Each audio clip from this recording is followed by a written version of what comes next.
Well, first of all, thank you very much and welcome to the Bilbao International Games Festival.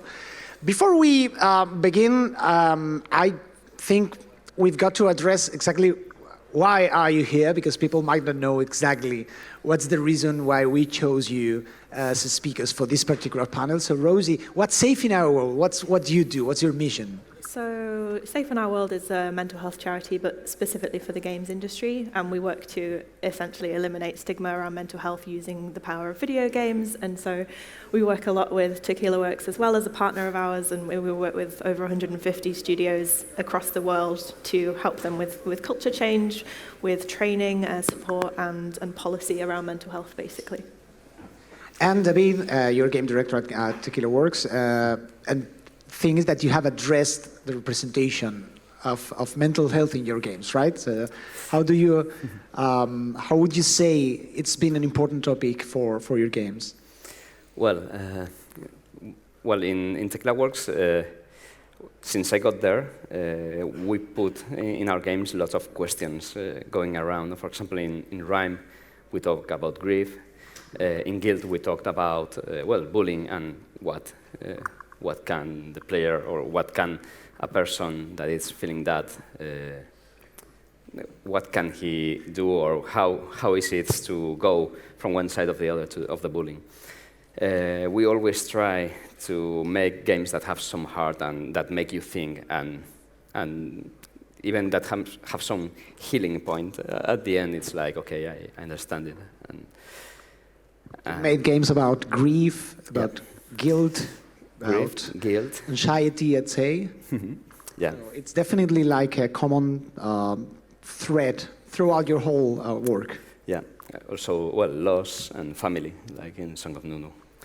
Yep. So I'd say that why have we chosen a person that works in a mental health charity and a game creator? Because there are two axes in this topic. One is representation in the games, which is an important topic, and the other one is mental health at the workplace. So feel free to stop me and correct me if I'm wrong.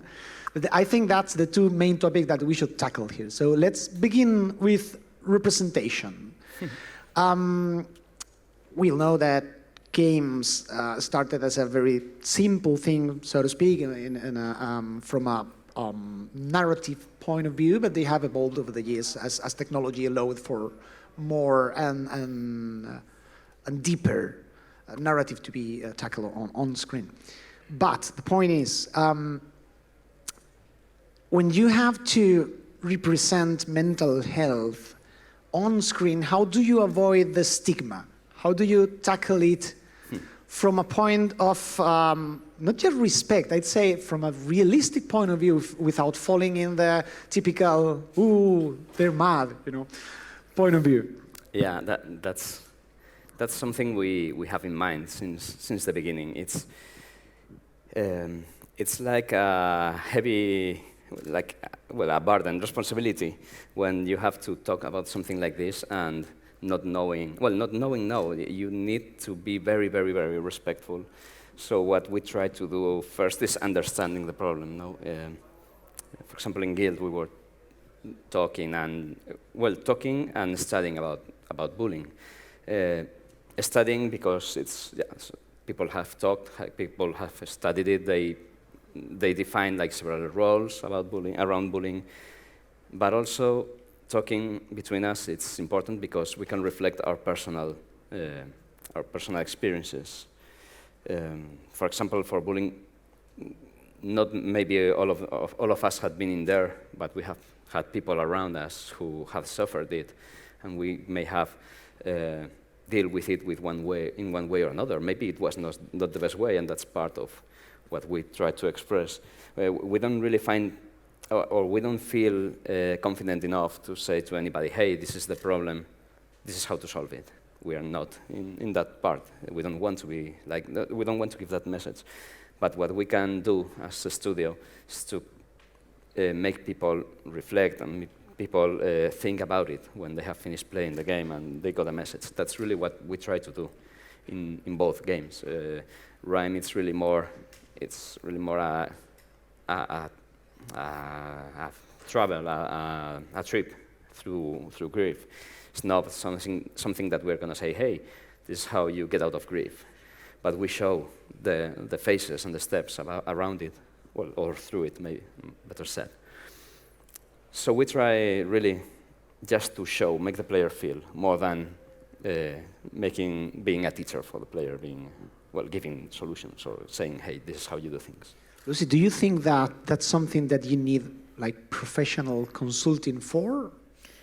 I think there needs to be a natural balance between clinicians and also people with lived experience, because mental health is such a broad topic that you're never going to succinctly describe everyone's experience in one game or one character. And so by trying to stay true to, the people who maybe experience the condition that you're trying to portray in a video game, for example, having the clinical knowledge to be able to accurately say, like, this is how you would present a certain symptom or whatever it is, but then also having people who have their own story to tell and feel that their voices are being heard as well in the development, I think is crucial. So yeah, I think it's definitely a balance of a bit of both. One risk you risk when you're doing this, I guess, is using mental health as a path to otherness, right? Just to differentiate a character, like, I don't know how to explain this because I'm not an expert. Like, this guy is different because he's got, I don't know, anxiety, or he's crazy and he has visions. The kind of thing that you put on top of a character just to make him evil, for instance.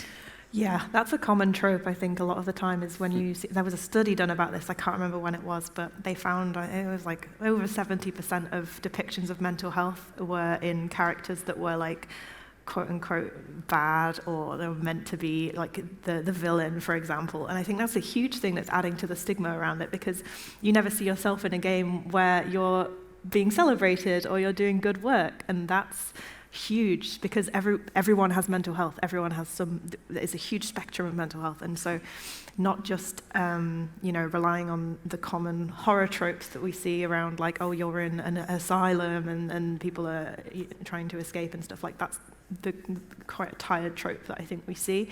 But looking at more everyday management of that and building that into characters authentically, instead of saying this is their character, they've got depression. It's more like, no, they've got a whole story, they've got a huge background, and depression is one part of that, but it doesn't necessarily define them as a character. That's still the risk, right? Tokenization. It's like, I'm not my anxiety. I'm a person who has anxiety, but I'm not my anxiety. Please don't portray me just as my thing. Yeah, but I mean, we try to do it in a subtle way, more or less.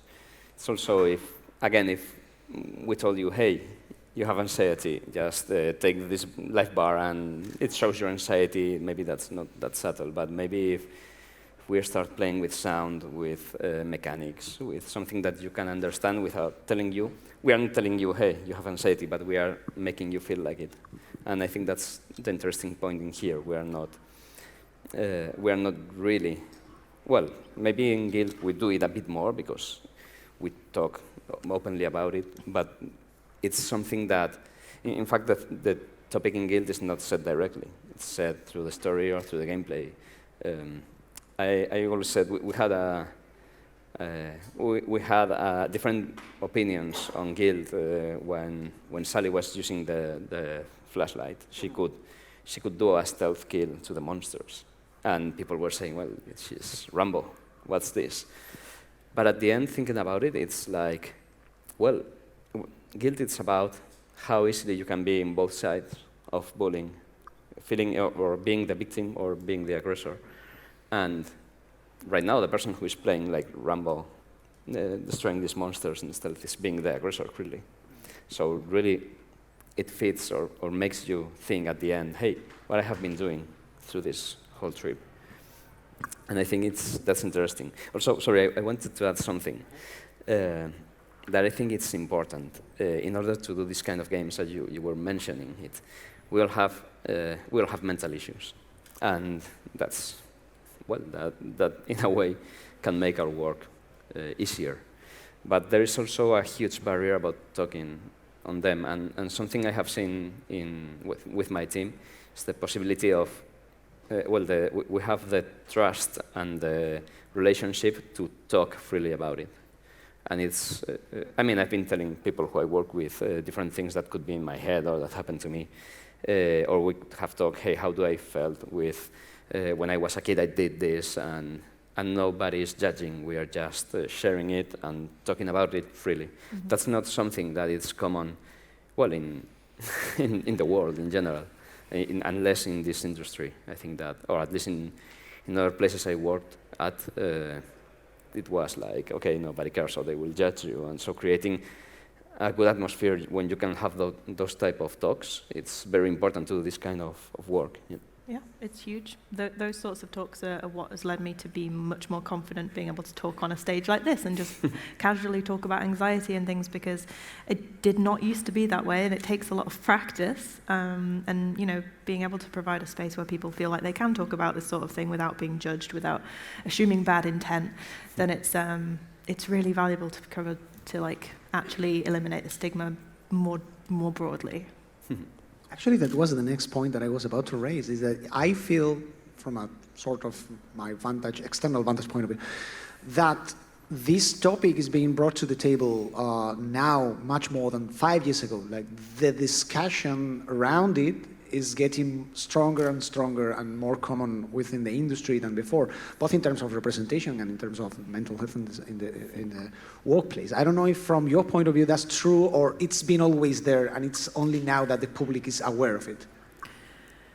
I think for me, I think the conversation has grown, especially after the pandemic. I think a lot of people, while isolated, were reflecting on their own well-being and thought, yeah, actually, this is something I could really benefit from talking about. It's something that I think has been around a lot, but it's not necessarily been the focus or the priority within workplaces. And now that we're starting to see more training in that sort of thing, and where managers are being trained, like, hey, this is how you can support in terms of mental health first aid, for example. This is how you can have like more encouraging conversations with someone who's having a difficult time. Like, those sorts of things are all adding to it. I think that mental health as a general topic is becoming more and more popular, and that's a good thing. However, it's still very much focused on the same things, so like anxiety, depression, which is great, but it's not all-encompassing of mental health at all. And so we need to also listen to those who have more stigma around their conditions or their diagnosis, for example, because that's where I think a lot of the issues lie. In general language, like even saying things like, oh, you're insane, you're crazy, like that has a connotation. So I think it's a work in progress, but it's something that's going to have to be a priority, just like physical health, for the foreseeable future. Also, I think the audience is changing. The audience is getting more and more mature, and even if some topics have been there for some time, now the audience is more used to think about them, and also, well, again, we have matured. What you were playing 20, 30 years ago, it's not the same that we are playing now. How we felt, me, myself, for example, the games, when I was a kid, and now it's totally different. And again, those topics may be here and there in hints, but maybe my mind was not prepared to notice them. So yeah, I think it's both industry and both the public. I guess there's an inherent difficulty in not portraying, but making players experience these topics on a game, because after all, game mechanics are verbs.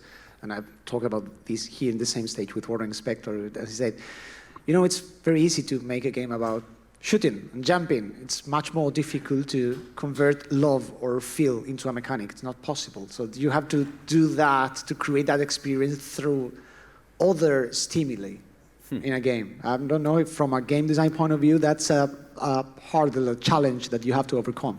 Yeah, in fact, well, you can try to express those kind of things with mechanics, but again, yeah, those are verbs. But the games are audiovisual. The sound, music, even small effects here and there, even having the controller vibrating, can give you a lot of information.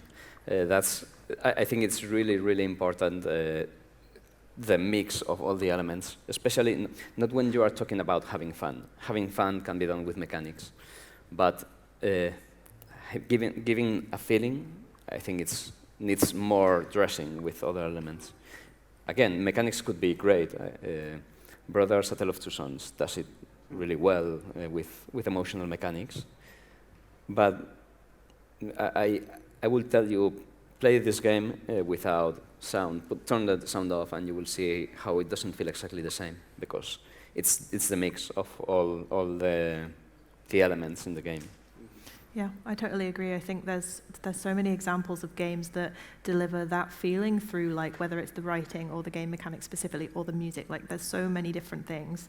So there's a game called Obsessive Compulsive Game, which is about OCD and obsessive compulsive disorder. And I was doing some research about the topic because I don't have it. I don't know an awful lot about the subject, so I was doing research, and I was reading all these things and was like, this is great. And the game came up, and so I played the game, and it was maybe a 20-minute experience, but it essentially forces the player to go through a ritual through a game to make you understand what it feels like to have to do something that you maybe don't feel like. Other people will be like, this isn't rational, it doesn't make sense, but in the game, it's like, it's just what you do. And it was the most powerful example of portraying mental health through a game with there was very little music. It was literally just you either sat and did nothing in the game, or you did this, and then that's how you progressed.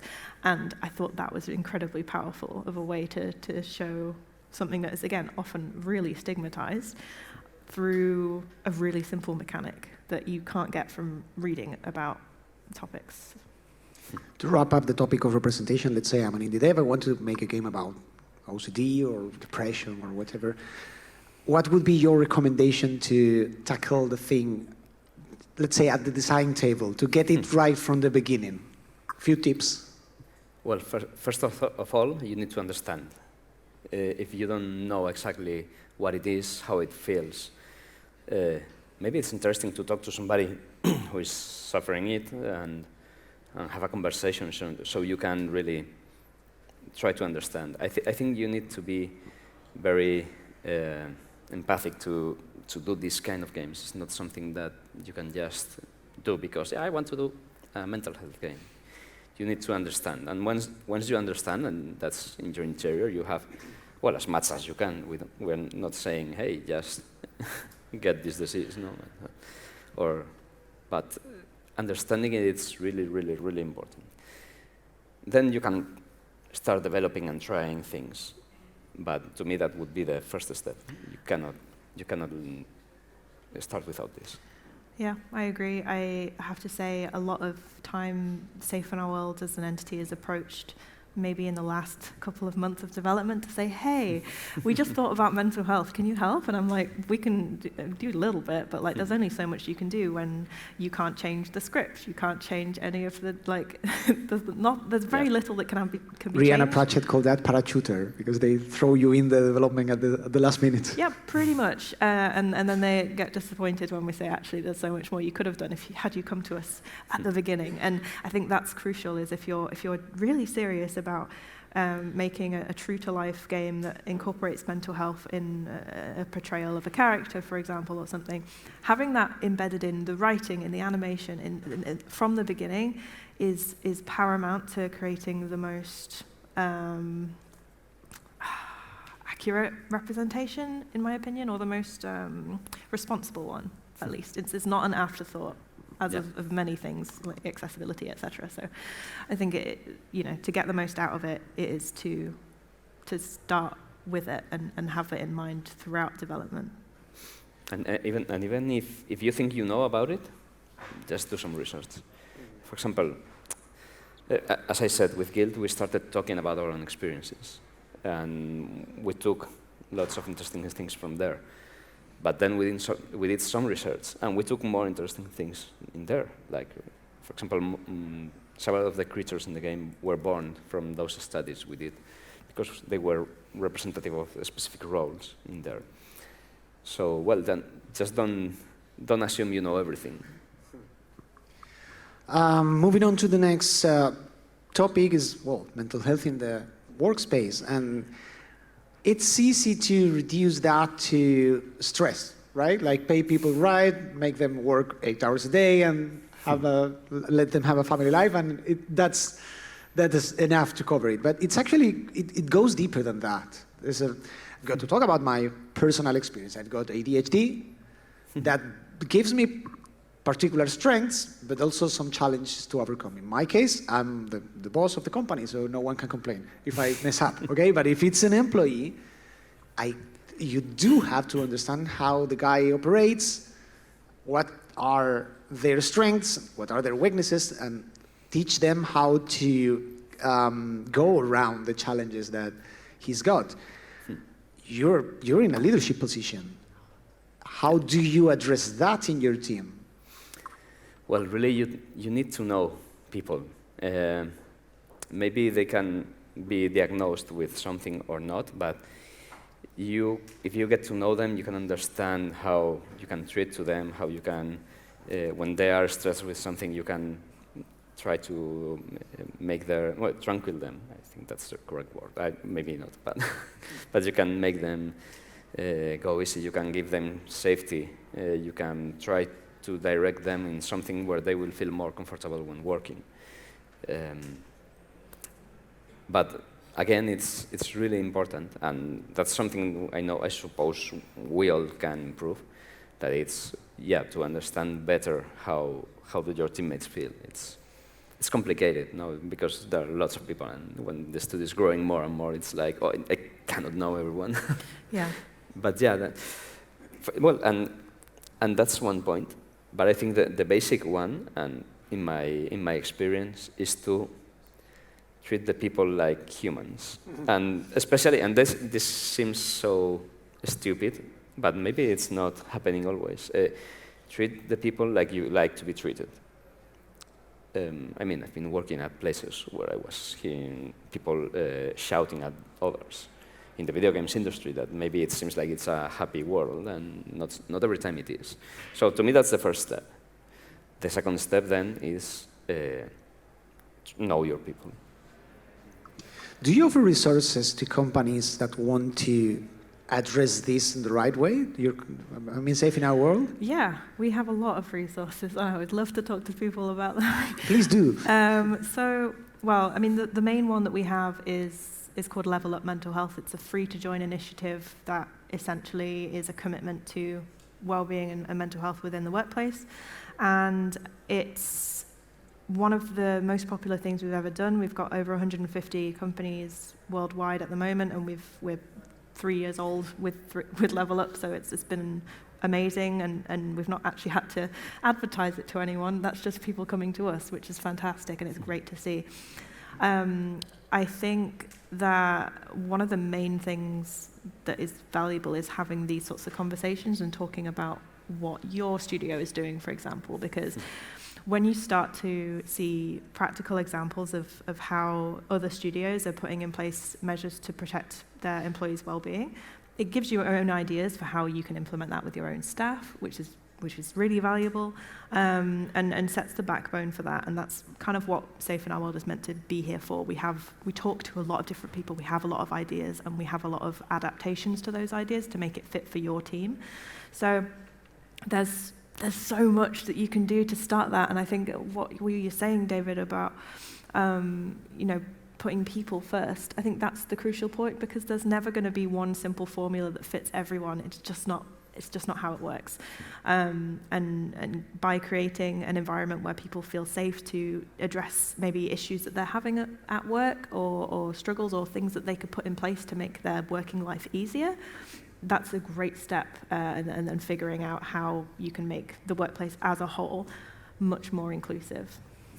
Gotta say that for an industry that draws so many people with different quirks, so to speak, mental quirks, we've been surprisingly blind to them for so many years. I mean, as any other creative industry, if you go to movies or music, they've got their own share of mental disorders in the industry, but we've been surprisingly blind to those other ways of operating of our employees, right?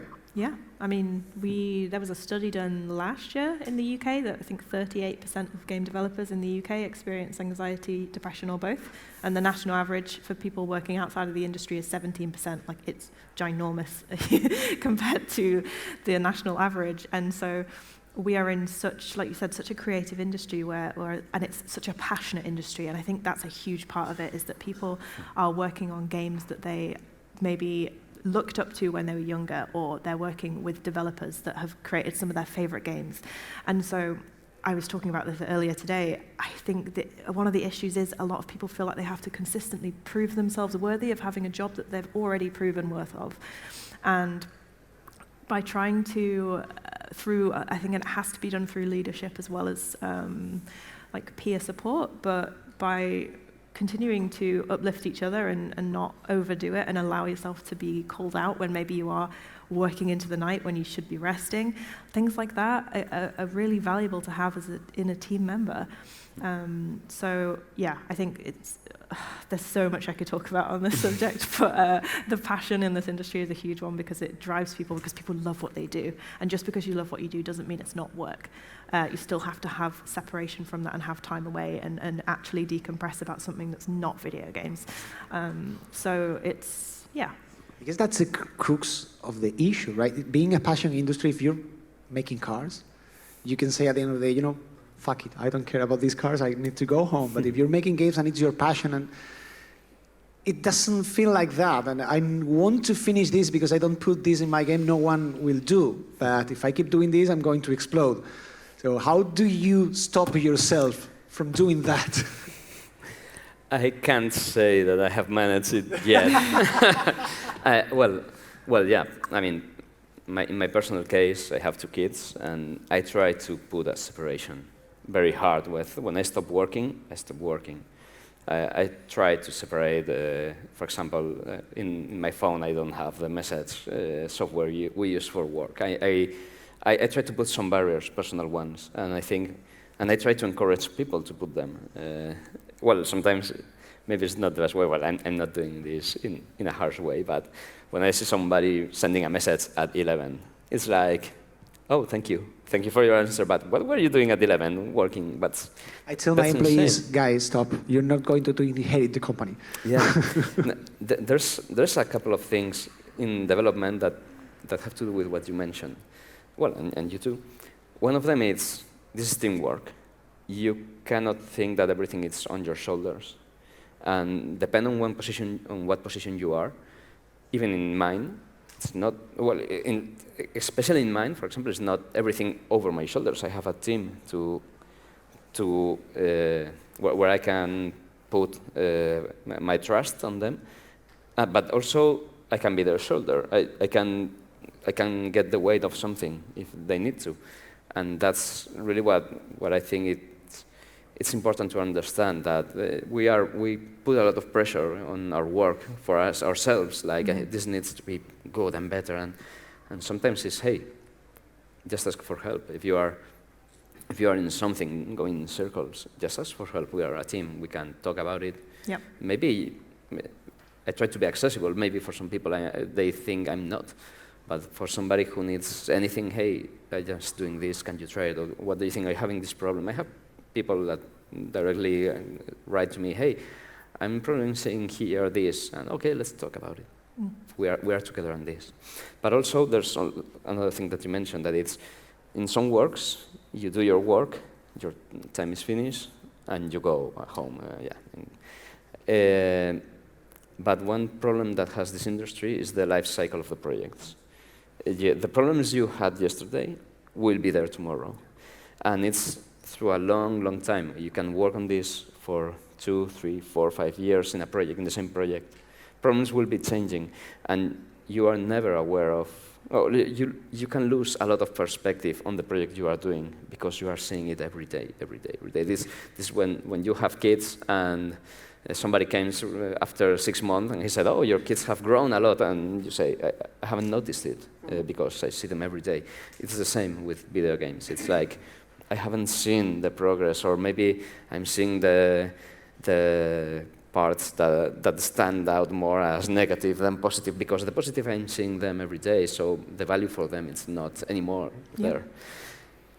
So that time also brings a lot of insecurities, anxiety. It's good from time to time to stop and take some distance. and yeah, being able to put other people playing. I'm not sure how many developers here around see somebody playing his game and have some friends or something, and the friend says, "Oh, I really like it," and I think in our interview we are thinking, "You are saying that because you're my friend." And we never take it granted because we always see the wrong part. No, not always. We always see the good parts, but there's always the things that we need to fix, and that's what is worrying us. And this also, we have mentioned stress and anxiety. I think the problem, or I feel the problem with mental health in the workspace is complex to solve because it's also intertwined with the economy. Mm-hmm. I mean, when people are being laid off or paying super bad or something like that, it's like, I understand why you are anxious, but you don't need a therapist, you need a syndicate. I mean, right? Like, you need to seize the means of production and free the masses. I mean, it's an economic problem that's deriving on a mental health problem. There's been how many people? 9,000 people. I think more now. Fight this year. Yeah. What do you tell these guys about mental health? I mean, do you need a job? You don't need a therapist. Exactly. How are you supposed to tell people that in an industry where we supposedly had the best year of games ever, that for the game developers themselves, it was probably one of the worst because you're consistently worried about how you're going to pay for your bills. How, are you even going to have a job next week? Like, that is something that is constantly going through people's minds. And it makes it very hard to start talking about mental health because it's like, you're probably having a really shit time right now. And just even acknowledging that and being able to talk about it is one step, I suppose. But then having other people come forward with their own stories and creating a community around that is one of the things that has helped me. Obviously, I'm not at risk of my job at the moment, fingers crossed. But the amount of people that are all in the same boat who are trying to fight for these jobs and fight for a change in our industry is huge. And so knowing at least that you're not alone in that has been a massive part of that for me. It's tricky. I think when we're looking at mental health policy and culture change, we have to address the people who have the most power in this industry, and they are usually the people at the top of the bigger companies, and usually the people who don't often get engaged with this sort of thing, and they are paramount to making actual change because they are the decision makers in a lot of this thing. And so even though the whole industry is screaming for help, we still need them to make actual choices that, you know, reflect what we're asking for. So I think that's a huge thing, is I'm constantly shouting about it, is asking leadership to stand up and actually, you know, back up our voices and listen to what we're trying to say, so that it's not just, you know, words that are meaningless. I guess my hope is that it will get worse before it gets better, but eventually it should get better because lots of those people that were fired this year will follow the natural path of creating their own companies and do things differently. And Tequila Works actually, I mean, it wasn't the reason, right? But it was started by people that were working in other companies and created their own company and decided to do things differently. So from your point of view, you feel like things are changing because the people that's been suffering will eventually take control of their own destinies, I mean? I think so. It's a bit, we are learning from what we don't like. As you said, there is money within all this equation, and money is always a problem, really. So we maybe cannot change as much as we like in that direction. Maybe the person who creates his own company cannot maintain it because, yeah, money, that's really the biggest problem. But I do think like that. I cannot talk for everybody. I can talk for me, from my point of view and from my experience in Tequila. And I know the studio has evolved a lot in the 10 years I've been there. But one of the reasons why it has changed is because we rise up those kind of things. To me, one thing that's really important about this is talk about it. When there is a problem, you may find somebody who doesn't want to fix the problems and who doesn't care and who will say, well, you can leave, or another will come in your position. Yeah, that's true. But that's not creating really a good team. That's not forging confidence. That is really what the studio should push for. But in this case, for example, I've been listened. I know I can talk with freedom, so I can say, hey, these things are problems. We need to try to find them, or to solve them.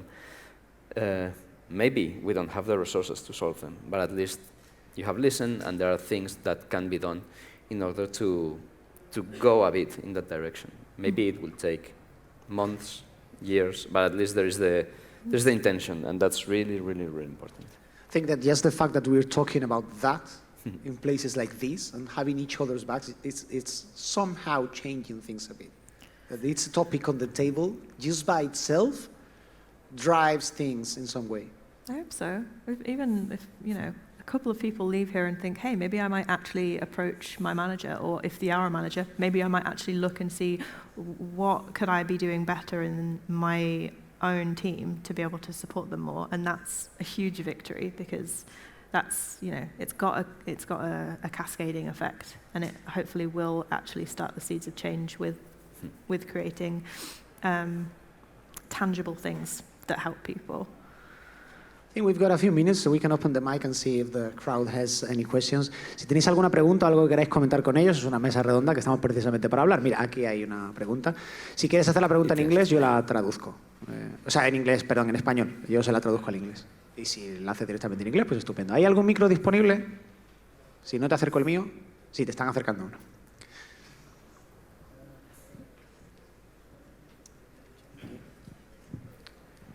Este chico de aquí. Gracias. Well, thanks for the talk. I wanted to ask, when it comes to designing games for people who suffer with mental health, not like creating awareness of it, but for people who might suffer, do you think it's better to take a direct approach, like your character has depression and you're going to go on a journey with him to cure him or whatever? Or do you think it's better to trick the player into helping himself, kind of like Dark Souls does, where the game doesn't specifically talk about mental health, and yet there are many videos of people talking about how the game saved their lives, and well.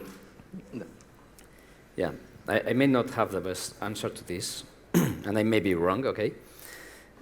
From my point of view, I think it's, again, important to make people think about it. Sometimes, and again, I'm talking about my experience, one of the problems of mental health is that we don't tend to understand ourselves. Sometimes showing, in a way, a situation, again, you don't need to be extremely specific about it, but showing to yourself, making you live a specific situation from another point of view. Talking to yourself is like if you had another person you can be confident with, you can talk about it. So I think that really can help, seeing it from the outside, from the exterior. It's something that I think we learned with Rhyme. We were just putting the stages of grief. We were just making people play through it, not telling them what they were playing. They understood at the end. And the good thing of this is that we received lots of emails. No, not lots, hundreds of them, not. But we tend to get some email from time to time, people saying, hey, I was in this situation, and it was really cathartic to play your game to me and to understand, like an external viewer, what was going on with you. No? So I think that's a good approach, at least for starters. Mm-hmm. Yeah, I think both are valid, but it's when you're making that decision, then making the player aware of it. So if you are having a really direct approach and you're being very, not necessarily graphical, but like you're very intense and in-depth, having warnings at the start of the game to be like, hey, this is what this is going to be about, and this is where you can find resources. That's a great step to have. When it's more interpretation-based, I love both. I think it's really valuable to have both, because you see the different stories coming out from players who are like, hey, I related this to this specific point in my life, or like this happened. So yeah, I think both are valid and both are valuable in their own ways, but making the player aware of where to find support if they do need it whilst they're playing is really important. Si hay alguna pregunta más. Mira, Sí, sí. En la última década han aparecido un montón de videojuegos que tratan precisamente la salud mental de una manera o de otra. Entonces quería preguntaros cuáles creéis que son vuestros favoritos, los que lo tratan de una manera más sensible, más delicada. No vale decir guilt, David. ¿Y Ryan? Saying that there's been many games that have treated mental health over the last few years, so if there's any favorites of yours. So many. I've got Have to pick one. Oh gosh. Okay. I really enjoyed Brothers, A Tale of Two Sons. It's about a grief-based game, and it's the way that they've created it so that you control two characters with both sticks, and you have to figure out how to work with them together. I think is really a powerful way of having mechanics and mental health combined as well. And the story just made me absolutely sob. So it was a good one. It was a good time. Yeah, for me, I will go much more mainstream, let's say. I haven't played lots of them. But there's one that hit me the second time I played it. It's Celeste.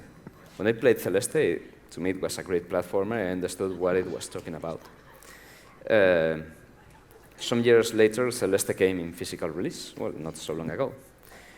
And I was, my condition, my personal condition had changed. I was feeling worse. I was starting to feel several things that I didn't understand that much.